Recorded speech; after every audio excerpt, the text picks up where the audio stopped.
How's everyone doing today? Welcome back to On the Ball. Welcome back to another episode of Review the Prem, where we take a look back at our Premier League predictions, and we have our scores running alongside me against Sim. 106 to 107 going into this game week, just before the second international break of the season. The way the scoring works, it's 5 points for a completely correct scoreline, 1 point for a correct result, and the star man, once you pick that man, you can't pick them again for the rest of the season, and it's 5 points for a goal, 2 points for an assist.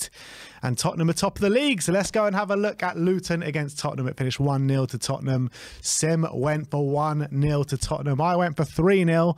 And without that sending off, it might have been 3-0. But Spurs were definitely dominant in the opening stages of this game. I think it was probably our best start of this to a game of the season so far. It should have been literally 3-4-0 in the opening 10-15 minutes.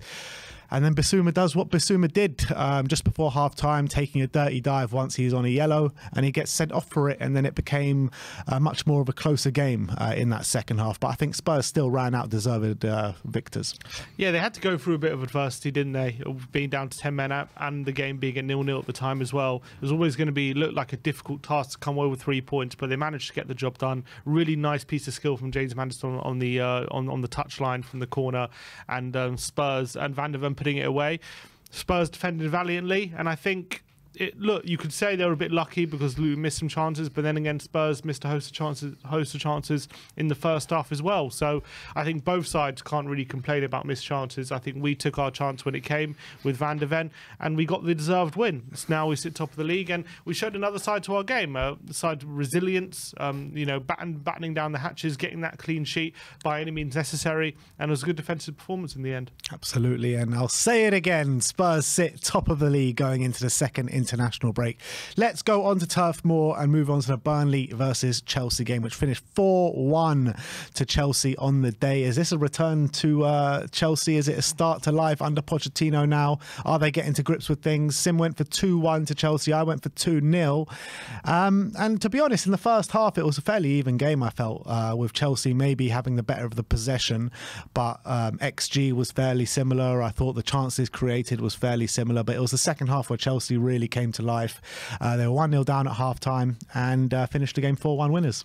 Yeah, and I think it's classic Burnley. Just, again, very naive. It looked like it was going to be to their credit in the first half, going 1-0 up, and they were looking good, and they were creating a few openings as well. But Chelsea might have felt like they were a bit unlucky to go 1-0 down, to be fair, because they did have a few opportunities, but it was a very even game. They did get back level just before the break. Just before the break with an own goal. A bit of a lucky own goal, but you take that luck, and I think Chelsea completely exploited Burnley in that second half. Burnley, at the moment in the Premier League, they just can't seem to compete when they're going toe-to-toe with these better teams. They're just getting opened up way too easily, and they don't have the quality compared to these other teams to hit them, to go toe-to-toe when it comes to offensively.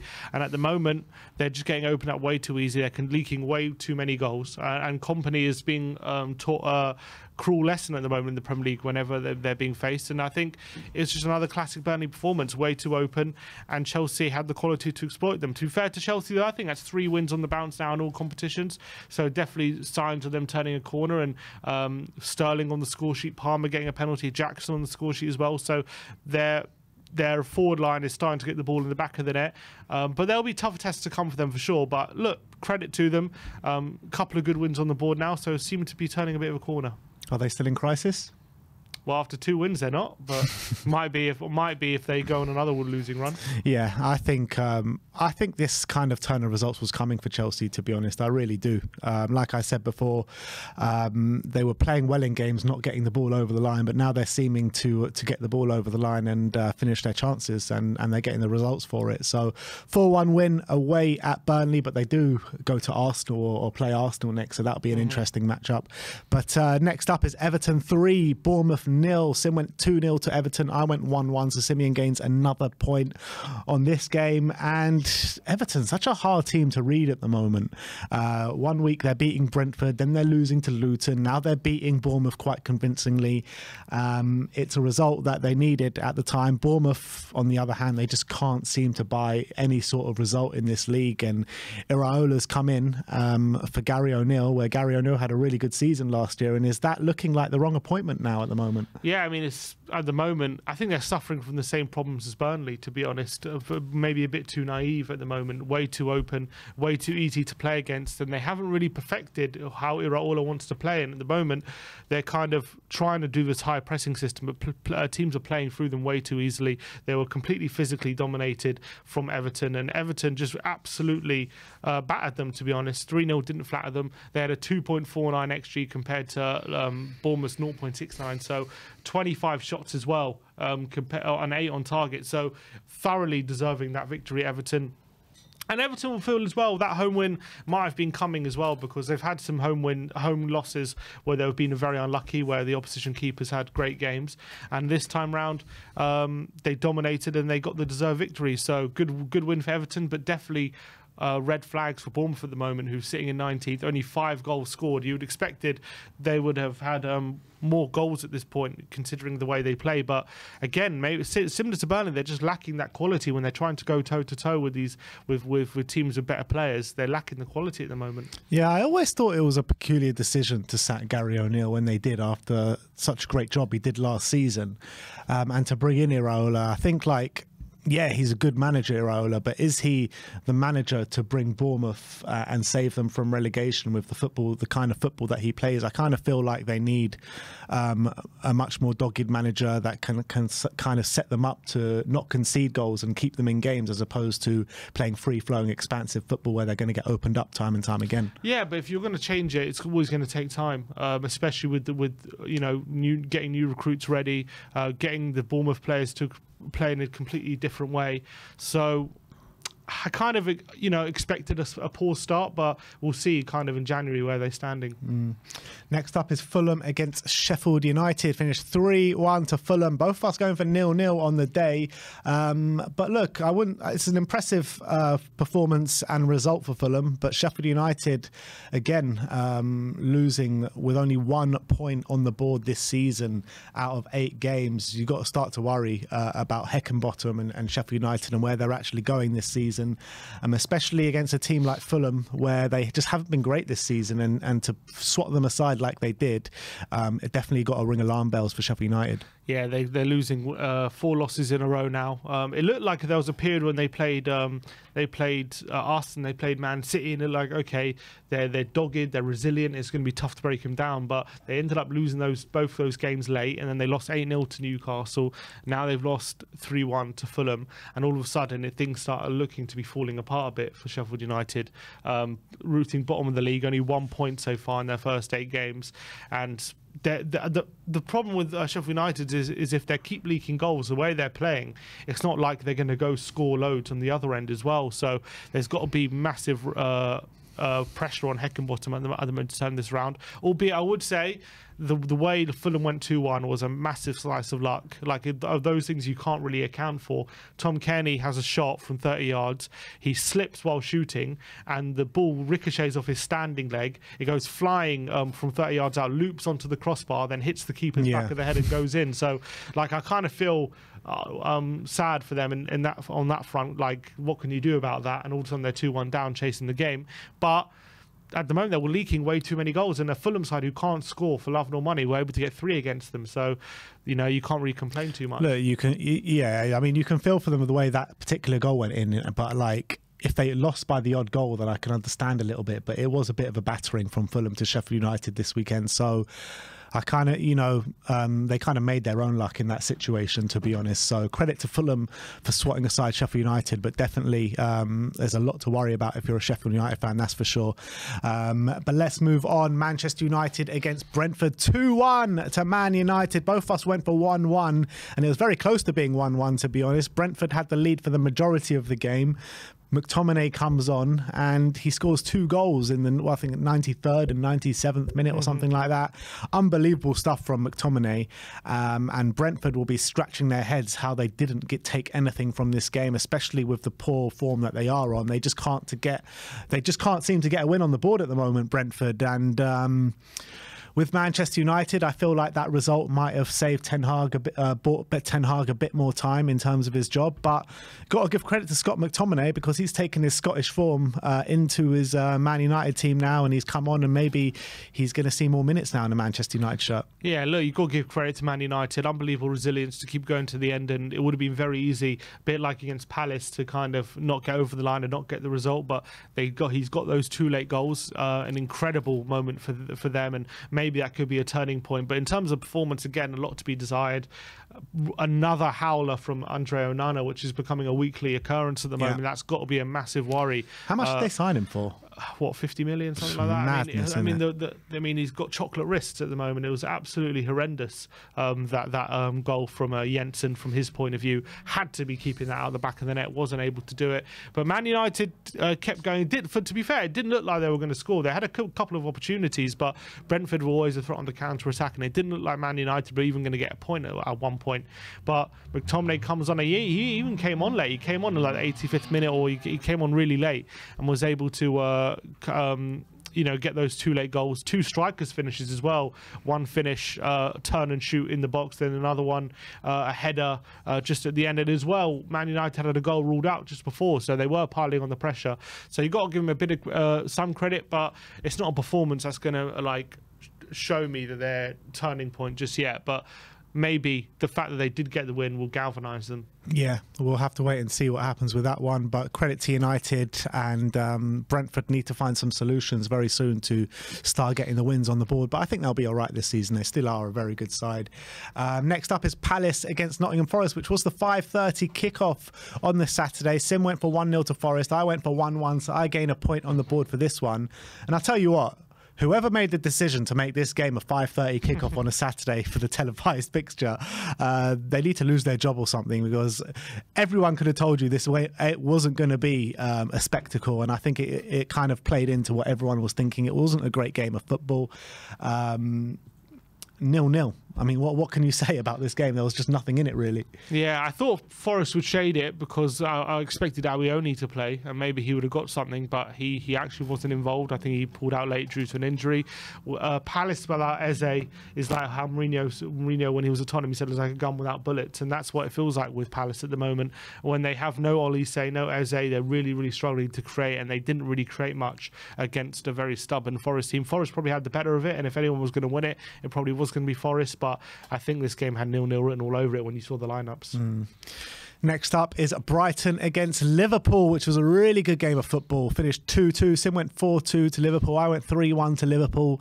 But you got to give credit to Brighton after a taxing Europa League fixture during midweek. Well, Liverpool did as well, but they're more used to it, to be fair. They take a point off Liverpool, to be honest. A really good result. Adingra opening the scoring after 20 minutes, which you got to say, I don't know what happened during that goal. A complete mishap during the defence, and the keeper was in no man's land, and Adingra just kind of curls it round Alisson.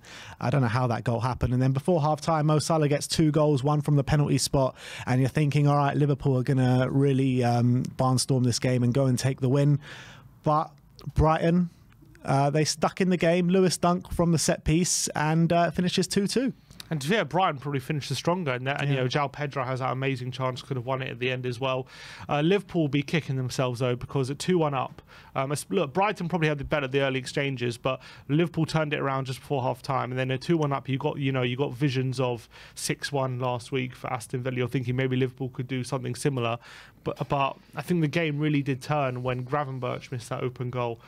Szoboszlai across the face of goal, Gravenberch open goal at the back post, hits the crossbar. That makes it 3-1. I think it's game over at that point. He misses, and all of a sudden that gives Brighton a bit more impetus and a bit of encouragement. They get a goal against run of play with Solly March with a brilliant free kick, and Lewis Dunk puts it away. And then after that, the momentum was actually with Brighton, and they'll probably be feeling aggrieved they couldn't win it. So I think at the end of the day, a 2-2 was a fair result, but both teams will probably feel like things could have been different. Yeah, I think Brighton probably will walk home the happiest after taking a point off title challenging Liverpool this season. But definitely a kick in the teeth to Liverpool. Now that's 2 games now, no win. So we'll see what happens with them after the international break. But moving on to West Ham against Newcastle, another 2-2 in the Premier League. Sim went for 1-1, as did I, so we both get a point for this one. Thomas Souček opens the scoring after I think it was about 5-6 minutes or something like that. It goes to half-time 1-0. Newcastle, Alexander Isak scores 2 goals in the space of 5 minutes, and Newcastle go 2-1 up, and you're thinking a really good away performance and away result for Newcastle to get 3 points at the London Stadium against the West Ham team, who are playing really well at the moment. But Mohamed Kudus at the final stages of the game levels it up, and the share of the spoils. Yeah, and I think, again, Newcastle will be annoyed they didn't win this game, because at 2-1 up, it was literally one-way traffic. It would look like at that point how it was only going to be about how much for Newcastle rather than whether they were going to win. They had West Ham penned back. West Ham were really struggling in that second half to get out their own half, but they hung in there and they picked their moments to go forward. And Mohamed Kudus found a bit of quality on the edge of the box. Brilliant goal for him. First goal in the Premier League as well, showing what he could bring to West Ham. And it's a good draw for them. But I think first half, Newcastle will probably feel like they were disappointed with their performance. But second half, they turned it around. 2 great goals from Isak, and they'll be annoyed that they couldn't hold out. But I think a draw is probably was probably a fair result all round again, and West Ham probably be happy with the result. Yeah, absolutely, especially with the last-minute equaliser. Next up is Wolves against Aston Villa. Finished 1-1. Sim went 1-1. I went 2-1. I'm not going to lie, a bit salty about this one because, look, it was a fairly even game, and credit to Wolves for the way they played and dug deep in this game. But Aston Villa, in the last minute with Ollie Watkins hitting the post where he really should have scored, and that would have made it 2-1. But I think probably 1-1 might have been probably a fair result at the end of it. Yeah, it looks like the chances created from both teams was fairly similar. I think that Hwang, he just can't stop scoring at the moment. And 5 goals is that now? I think it's 5 goals, and Pedro Neto with 5 assists. He can't stop assisting as well. He's been one of the players of the season so far, Pedro Neto. He has been absolutely on fire and returning to his best form, and I'm very happy about it, because a player like him suffering such a serious injury, there's always question marks whether they'll ever hit the form that they did before the injury, and he's been one of the stars of the Premier League so far this season, and hopefully he starts to get recognised again from some of the bigger clubs, because I think that's the stage he should be on. But on the other hand, Aston Villa, obviously they equalised through Pau Torres from a corner, from a free kick. Sorry, good finish from him. And if anyone was going to win it, it was going to be Villa. Obviously, Wolves went down to 10 men late on as well through Lamina getting sent off, and Villa did pile on the pressure. Pau Torres went close, and as you say, Watkins had a header that hit the post with literally the last chance of the game. So Villa could have won it, and there was a bit of afters with O'Neill and Emre refusing to shake hands after the game as well. Wonder what that was about. I'm not really sure. Emre went to shake his hand, and Gary O'Neill kind of was angry about something and just told him to F off, basically. So I don't know what was just passion after the game, I'm guessing. I'm sure they'll kind of bury the hatchet after the game. But Villa, yeah, look, it was not a great point for them, probably a better point for Wolves at the end of the day. That keeps their unbeaten run going of 3 games, considering Man City's in there as well. It's a pretty good run for them. But Villa keeps their unbeaten run, 4 games unbeaten, but ends their winning run where they're 3 wins on the trot. So I think it's these kind of results that will stop Villa from challenging for top 4. Yeah, and look, I mean, I said it a few weeks ago, I'm impressed with the job that Gary O'Neill is doing at Wolves, and this job just confirms it in my mind. I mean, the last 2 games, they've beaten Man City, taken a point of Aston Villa. They did draw with Luton at Kenilworth Road, which they really should have taken 3 points from with 10 men as well. So I think that he's doing a good job there. 8 points. So far this season, and with games coming up against Bournemouth away and Newcastle at home, if they can avoid defeat in both of those games, I think they're onto something good, Wolves, this season. And maybe, I don't expect them to have a mid-table finish, but I do expect them to be comfortably avoiding the drop this season with the way they're going. So credit to Gary O'Neill and Wolves, and maybe it's showing that Bournemouth should have kept Gary O'Neill in the job with the job that he's doing at Wolves. But let's move on to the last game of the weekend, and that is Arsenal against Manchester City. It finished 1-0 to Arsenal at the Emirates. Sim went 2-2, as did I. And this was one of the most boring games of football I have seen between these two teams in a long time. time. And I mean, everyone's getting all excited to watch the teams that finished top 2 last season, and it usually is a really good game. But I don't know what happened, but it was just literally nobody wanted to do anything in this game. I don't know what was going on. There was a few kind of errors from David Raya in the early stages of this game where Man City could have scored, but apart from that, there was just nothing in this game. No chances at either end, really. And it looked as though both of these teams just didn't want to lose the game, as opposed to both of these teams wanting to go and win the game. And Arsenal got a massive slice of luck towards the end of the game with a shot from Martinelli, and it ricochets off Ake and falls into the back of the net, wrong footing Ederson, and that was the only difference in the game, really. Yeah, I guess the only other talking point is Kovacic, because he definitely should have been sent off in that first half. He definitely, in my book, makes a borderline red card challenge for the first one, where he's probably lucky to get away with a booking, and then he makes an absolute stonewall yellow card tackle on Declan Rice a few minutes later, and somehow avoids a second yellow card. Madness. Absolute madness. So he was absolutely fortunate to stay on the pitch. So from that point of view, maybe justice was done for Arsenal to go on and win the game. But I have to say, I haven't seen City play that badly in a long time. They refused to attack. They refused to go forward. Their last shot of the game was in the 58th minute. They were just playing it around, absolutely scared of what Arsenal would do. And instead of going forward and trying things, they were just passing without any thought of actually trying to shoot. Arsenal weren't too much better, to be honest. They were at least a bit of intent to attack, but they were really struggling to get past a stubborn Man City defence. They as well didn't have too many chances, but they were the only ones who actually had a few attempts on goal late in the game, and they got their reward for it. Martinelli with the goal, and you've got to give them credit, because never easy playing against Man City, and to get the win, especially having lost 12 consecutive games against them, that's going to give them a massive confidence boost. And it was a good look. It's always good to beat Man City. You've got to be happy with that if you're an Arsenal fan. But I wasn't too impressed with the game either, so I thought both teams were poor, to be honest. Yeah, I completely agree, and I said it a week ago or so. I can't remember which show I said it on. It was definitely on the Predict the Prem show. I said, Man City can handle anyone being injured apart from Rodri, and that is showing right now. The 3 games that he has been suspended for, they've lost every single one of those games. Newcastle, Wolves, and now Arsenal. And now I'm thinking about it, and I'm thinking, if Rodri gets a long injury or something like that this season, I don't think Man City fight for the title. Yeah, I mean, they've definitely not found it easy in the last few games without Rodri. He's probably their most important player, because he's that anchor in that midfield, and he allows them that control, while also those line-breaking passes to get into the final third. Without him, they really struggle to maintain that control midfield, and it seemed they were scared to attack, essentially, without him. They were keeping like 4 men back at all times. It was really, really weird. I think maybe Guardiola was overthinking it, or maybe it was a case of they do miss Rodri that much. But look, he is back next game, so they will have him back, so maybe not too much to worry about. But yeah, if he does pick up a long-term injury, and it seems as though Calvin Phillips, surely the game is up for him. He must know that he's never going to get into this Man City team, because even when Rodri is out for 3 games, he still can't get a look in. So they'd rather play 18-year-old Rico Lewis in the middle than Calvin Phillips. So he's seriously got to be considering his future at Man City. Did Man City sign well enough in the summer with the likes of Kovacic, Matthias Nunes, and the other players that they brought in? I think so. I think they signed well. Look, this is classic City. They always go through this kind of patch every season where they look a bit off it, and then they'll turn up later on. I think Doku's a great signing. I think Gvardiol's a great signing.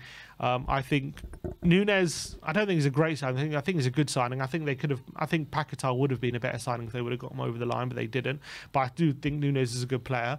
And I think Kovacic is a really good player. I think he's really underrated. But I just think, without Rodri, they did struggle a bit. But what I'm saying is that when you're trying to replace Ilkay Gundogan, obviously a player that's come in clutch so many times for them over the past couple of years, have they got a player like that where when Haaland's not firing, when De Bruyne is out, that someone that can just pull them through in games like Ilkay Gundogan did so many times? I mean, at the moment, it's the past 2 games. Look, they've lost 3 games domestically, 2 games in the league on the trot. So right now they're struggling to find that solution. But I'm not going to rule it out just on the basis of the 2 games. I do think they signed well enough. I do. I question it, to be honest. But even if they didn't sign too well, it doesn't mean that they won't win the league, because this is Man City at the end of the day. But let's talk about the star men. Sim went for Mikhailo Mudryk, who didn't start the game, did come on, but didn't have any goal contributions. And I went for Dejan Kulusevski, who actually had a really good game against Luton, but didn't get any goal contributions on the day, albeit he probably should have done. But that leaves it with probably the biggest gap that we've had so far this season. 119 to Sim, 111 to myself. Another switcheroo. But hopefully next week, well, in 2 weeks' time, when the Premier League comes back, we'll overturn that deficit. But it's still early days in the season. But thank you everyone for joining us today, and we'll see you next